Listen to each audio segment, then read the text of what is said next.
Good afternoon.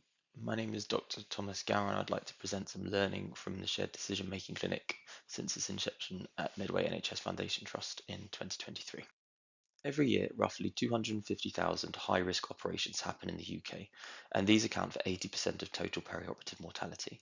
This is perhaps unsurprising as these patients are high risk. However, it has been found that 75% of patients would not choose life-sustaining therapy that was likely to cause severe functional or cognitive decline.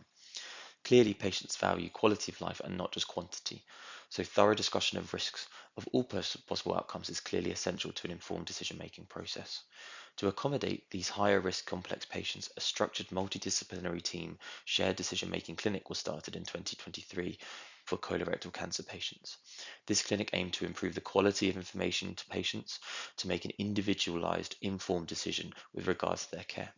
We will present our data with the hopes of displaying improved decision-making, enhanced quality of life, and reduced decisional regret. This clinic itself takes referral of any patient identified as high risk by CPET and is staffed by an anaesthetist, surgeon, Macmillan nurse, and exercise physiologist. A visual aid of best case, worst case model is used to guide discussion of treatment options through high risk curative therapy to palliative or best supportive options. SDMQ9 is completed as a measure of the decisional process from physician and patient perspective, and after the patient is supported to make their decision, the quality of life is tracked by an EQ5D questionnaire every 6 months, with patients also asked specifically about decisional regret. So what did we find? In total, 63% of our patients who went through clinic chose conservative care. Preoperative risks tended to be higher in patients that chose this treatment option, whilst functional testing was comparable between both groups. This makes logical sense as patients who are deemed higher risk are likely to be presented with a very different discussion of this risk than those who are scored as a lower risk.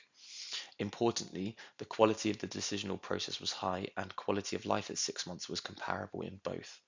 No patients reported decisional regret. To conclude, the introduction of high-quality multidisciplinary team shared decision-making approach has helped our patients in making very difficult decisions, with many then choosing conservative therapy.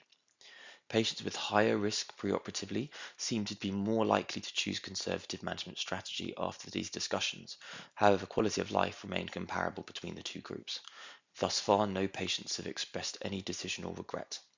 Therefore, by supporting patients in making individualized decisions, multidisciplinary team shared decision-making clinics may play an important role in reducing the undesirable emotional, physical, and perhaps even financial burdens of high-risk surgery, whilst preserving positive outcomes.